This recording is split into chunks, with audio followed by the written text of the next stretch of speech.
The Cost of Living, a Stuffed Wombat production. This is the Shirehampton Stuffed Wombat Society with their performance of The Cost of Living. Our story begins in a basement flat where two men are sitting side by side on a sofa. They are covered by a large duvet with only their heads showing. There is no conversation, and from the looks on their faces, it seems that they have been like this for some time.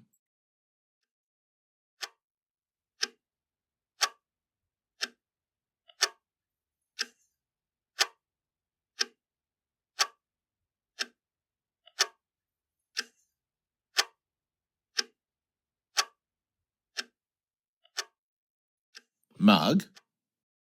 Yes? What would you say? I'd say no.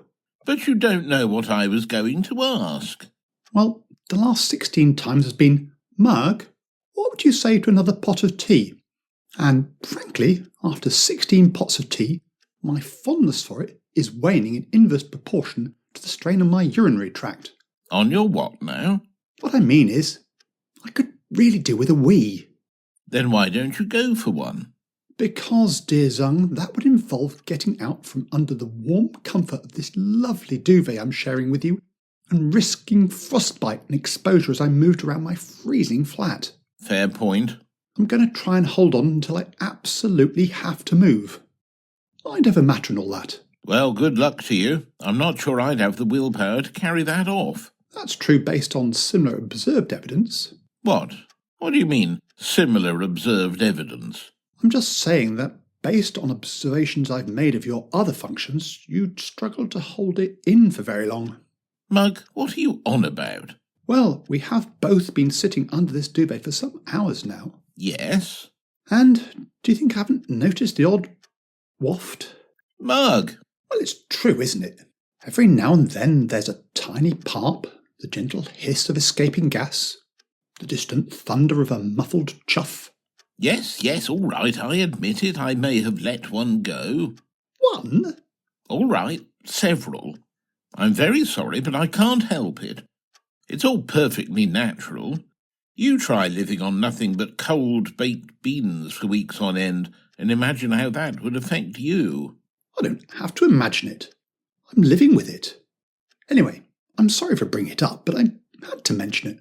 Clear the air, so to speak. Very droll. So why do you eat your baked beans cold? Money, isn't it? Heating them would cost money. Surely you could warm them through a little. Yes, but warm equals spending money, and I haven't got any money to spend, just like you and everyone else these days. That's why we're cozied up under this duvet now, don't forget, to save on our energy bills. But the baked beans themselves cost money.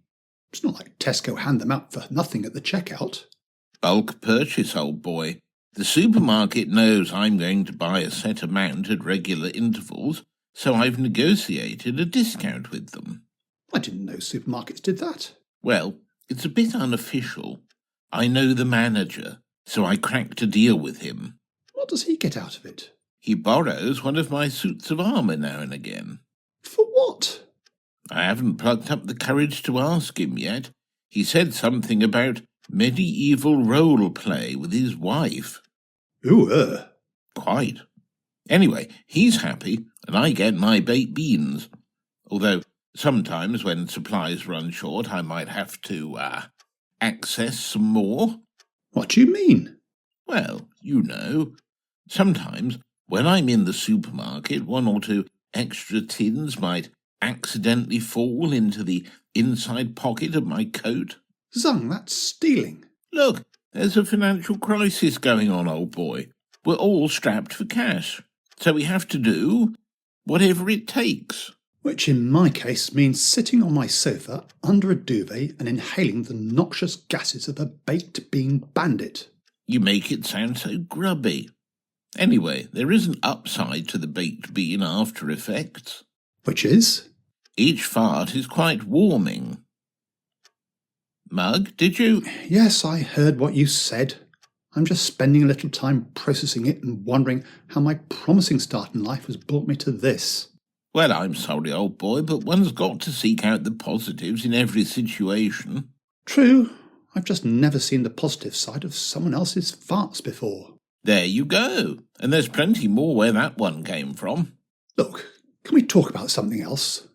Charming though it is to consider turning you upside down, sticking a funnel up your fundament and lighting you up like a North Sea gas field, I'd rather not. Good. I don't think I'd like it either. Quite. Though, now you come to mention it... Before you ask, I don't have a funnel. And if I did, I wouldn't let you stick it up your... No, not that. I was just wondering if there was a way of monetising one's own, methane gas supplies. Are you serious? Never more so, old boy. But who on earth would pay for your releases? Well, no one probably, but you're thinking about it the wrong way. I'm not talking about going door to door, offering farts on demand. I'm talking about harvesting them, storing them up. Storing them up? In what? I don't know. Maybe an old tea urn or one of those big gas silos. Crikey, I think even you would have trouble filling one of those, even with a following wind. But it doesn't matter how they're stored, not now at any rate, just as long as we've got enough to do something with. Such as? Yes, that's the tricky bit. I can't actually think of what we could do with them. You surprise me. Has it not occurred to you that if it was a serious business model, then someone would have already done it? Every high street would have a Farts Are Us. Or Farts and Spencer. Farts and Stinker, more like. Oh, that's very good. Oh, and you're right, old boy. It's a silly idea. It's this ruddy cost of living crisis. I can't afford to go anywhere or do anything, and it's driving me up the wall. I think I'm quietly going loopy. Same here, old chap. It's like being in a trap. Anything I can think of doing to relieve the boredom just costs money. How about a nice pot of... Money. I was going to say tea. Yes, but a nice pot of tea means money. Spending money. Money. That thing we don't have any of, as you said earlier. Also, I don't know whether it's this freezing weather we've been having lately affecting my taste buds, but the tea tastes rather odd. Odd? Yes, there's something a bit different about it. But I've been using the normal tea leaves we always have. You know, the ones you gave me in that nice large tin. You mean the red, white and blue one, the one with the picture of the late Queen Mother on the side? Yes, that's the one. I wonder if that's it. You wonder if it's what? Well, before I used that tin for the tea leaves, I used to keep my ketamine in it. You did? Yes. Well, you see, sometimes my dealer, Ketamine Kenny, you remember him, he would come round when I was out. So we devised this system where I would leave the tin by my back door and he'd fill it up. Hardly anyone would suspect that a tin with a picture of the late Queen Mother on it would contain something like that. Quite. Then, when I was looking for somewhere to put the tea leaves, I used the tin. There must have been some ketamine left in it. So we've been drinking tea and ketamine? Looks like it, old boy. Have you noticed any effects, apart from the taste? None at all. Same here. Either we've got a high tolerance, or Ketamine Kenny's been diddling me. Anyway, how about a nice pot of... No. It would warm us up, though. I'm frightfully cold now, even snuggled up under this duvet with you. Try rubbing your hands together. Will that help? I did it earlier, and it warmed me up for seconds. Ah, I wondered what it was you were doing under the duvet. Listen, old boy, do you think we could... We could what? Well, I know it's money and all that, but I'm frozen. Couldn't we turn on another bar on the electric fire? Ah. What do you mean, ah? What do you mean? What do I mean, ah? I mean, what do you mean? You said ah in that way. What way? In that way that people only say ah when they really mean, oh dear, my secret has slipped out. No, I didn't. Yes, you did. So, could we put another bar on the electric fire? Now you're doing it again. No, I'm not. Yes, you are. I'm getting fed up with this. So, could we turn on another bar on the electric fire just for... No, we couldn't. Why not? Because Yes? the electric fire isn't on. Yes, it is. It's not very warm, I grant you, but I can see there's one bar glowing orange. No, it isn't. Well, I'm sorry, old boy, but I'm looking at it right now, and it's definitely orange. Yes, it is orange, but that's only because I painted it orange. You did what? I painted it orange. I thought that if it was orange, psychologically, it would make you and me feel warmer. So it's not actually on? No. So all this time I've been staring at it, it's not been putting out any heat? Correctamundo.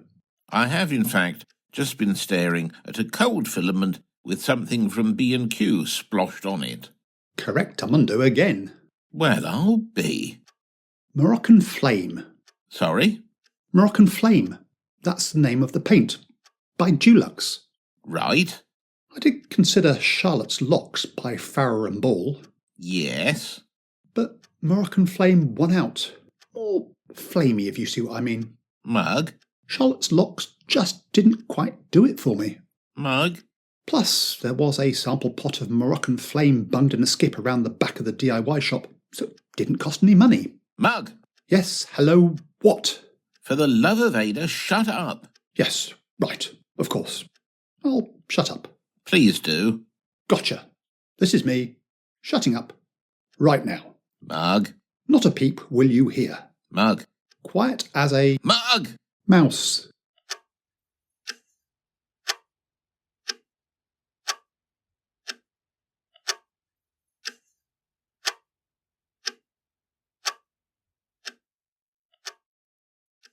Oh, by the way, Zung, don't forget this is the day the lady from social services is coming.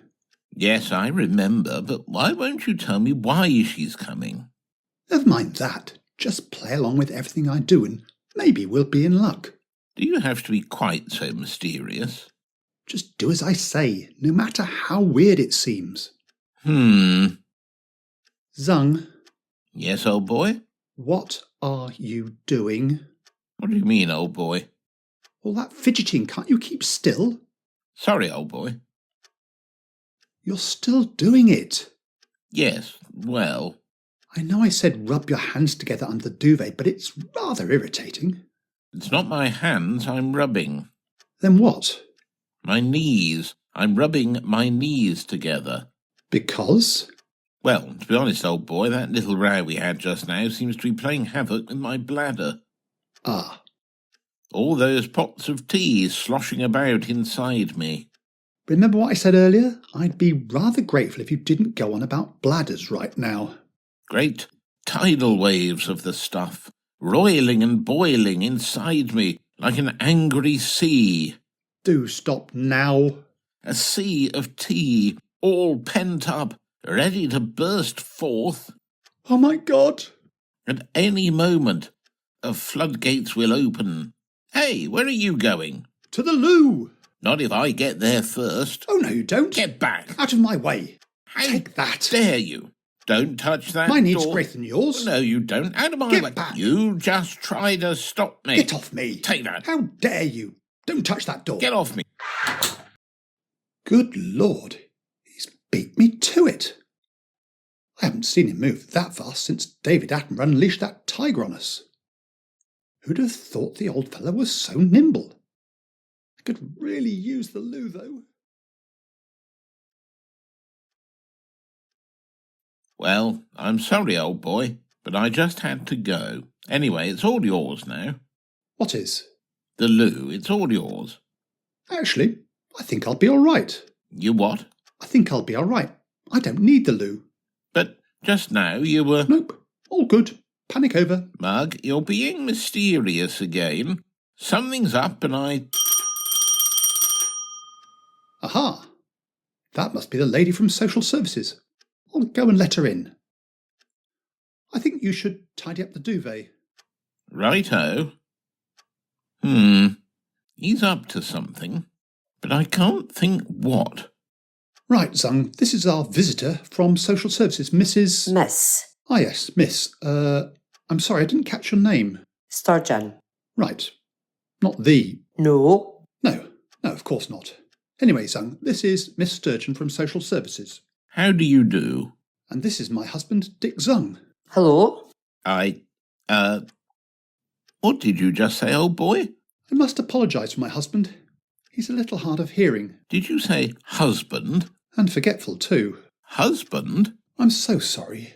He's a little strange just lately. I think it's the terrible toll of this cost of living crisis, you know. Tipped him over the edge. Yes, he certainly looks as though he's having some kind of mental health issues. Do you mind? Of course, that may qualify you for some extra help financially for the cost of living hardship funds if you're acting in the role of a carer. Brilliant! I'm sorry? I mean, brilliant that there's some extra help available so that I can care properly for my dear Zung. Quite. Mr. Mugg, It's Major General, actually. Mr. Mugg, I would not like to think that you had arranged this interview with the intentions of just screwing some money out of the system, money you were not entitled to. Oh no, absolutely not. Because if you were, that would be a serious offence. The thought never crossed my mind. The government's hardship fund to help people in same-sex relationships is not there to be stolen from. Same-sex relationships? I can assure you, Miss Sturgeon, that we are a genuine couple in need of financial help. I see. Well, I shall have to inspect the premises to make sure that you are indeed a couple living together. Can you show me your bedroom? Yes, of course. Just follow me. This way. And that completes the tour of the property. I hope everything was to your satisfaction. It was not. Ah. Why? If you are a couple, do you only have a single bed? Well, we're very close. Very close? Well, you'd have to be if there were two of us in a single bed. I shall not be in a single bed with you. No, of course not. What I meant was that Zung and I are, very close. Inseparable, in fact. So, a single bed is all we need. Mugg, I think... Shut up, Zung. And another thing, if this is indeed your husband, why do you call him by his surname? Why do I... Call him by his surname? Surely any genuine couple would use first names. Ah, yes. Well, you see, it's obvious, isn't it? No? Well, when we got together, I used to tell everyone I loved Dick. And that led to a number of misunderstandings. Did it? You know, what with Dick meaning, part of the male anatomy. Yes, Mr. Mugg, I am familiar with the term. Yes, right. So we decided to use surnames from then on, just to be on the safe side. Mr. Mugg, I have to tell you right now that this is all very unconvincing if you're hoping to claim any money from the government fund. Mugg? Not now, Zung. No, I really would like a word, in private. Oh, very well. Miss Sturgeon, would you excuse us for a moment while we pop into the next room? Oh, don't be long, I haven't got all day. Be as quick as possible. Well, what is it? Look, old boy, I may well be easily befuddled, but am I right in thinking that you're trying to claim money for you and me from the government hardship fund for same-sex couples? Yes, I am. But it's all so sudden. What? I mean, I didn't even know we were in a same-sex relationship until you mentioned it to that lady just now. Zung. In fact, I had no idea that you had these feelings for me. Zung. And don't get me wrong, I'm very flattered. It's just that... Zung, it's not true. It's all made up. It's just a ruse. Oh. Of course we're not in a same-sex relationship. I just thought I might be able to con some money for us out of the scheme. But I fear it's not going well. I think Miss Sturgeon has rumbled us. Anyway, let's go and face the music. Well, Miss Sturgeon, I'm sorry we've wasted your time. But you haven't, Major General Mugg. You what? I am delighted to tell you that I am approving your application. You are? And I put you down for the supplementary carers allowance too. You have? Plus, there'll be a little extra every week. There will? But why? Let's just say it's because you're both so lovely. Mug, I think she's flipped. I must rush off and arrange that straight away. I'll see myself out. It's been wonderful meeting you both. Thank you for the tea. Goodbye. Mug, did I think what just happened just happen? Yes, I think it did. So, we're going to get a wad of cash from the government every week and some more on top? Yep. Woohoo! Well done, old boy. Marvellous work. Why, thank you. Strange how Miss Sturgeon's entire mood just seemed to change in an instant, though. I wonder what brought that on. Probably my ineffable charm working its usual magic. Yes. Anyway, I think we could actually afford to put on a real bar of the electric fire now. Sod it. Let's put 2 bars on. And I think we should celebrate with a cup of tea. I'll just take the pot. I wouldn't do that if I were you. Why ever not, old boy? Well, you know when you dashed off to use the loo? Yes. And when you came back I didn't want to go anymore? Yes. Well, I improvised. Mug, you didn't. I'm afraid so. The teapot was there and I just... Good Lord.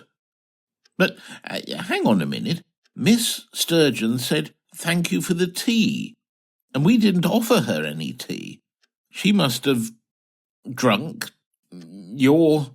Ooh, indeed. And also, crikey. But you see what this means, old boy? No. If she drank my, tea, then that must be what made her mood change so quickly, from being all dour and curmudgeonly to friendly and happy. Well, it is the cup that cheers, you know. Yes, but this one had the secret ingredient of Ketamine Kenny's finest produce. Never mind the cup that cheers, this is the one that gives you a high. Lummy. But hang on, it had no effect on us. So it must have undergone some sort of chemical change when it passed through my body. Heavens, I've become a walking laboratory. Congratulations, Mug. Thank you. And you realise what this means? With everyone so cold, poor and miserable right now, we could market this stuff as a pick-me-up. They go mad for it. We could earn gazillions. Best not tell them how we make it, though. Oh no, we keep that a closely guarded secret. Like the recipe for Coke. We could call it, Timothy's cheering potion. TCP. Yes, I like that. I can see one tiny stumbling block, though. Which is? Do you think the laboratory, i.e. you, could produce enough to meet demand? Believe me, Zung, at my age that's not a problem. Now, let's celebrate with a pot of tea. Let's. But I think I'll stick to the Thai foo this time. The Cost of Living was written by Richard Hall and starred Tim Reed as Timothy Mugg. Richard Hall was Dick Zung and the announcer, and Jackie McCrae was Miss Sturgeon. The sound effects were not my cup of tea, and it was a stuffed wombat production.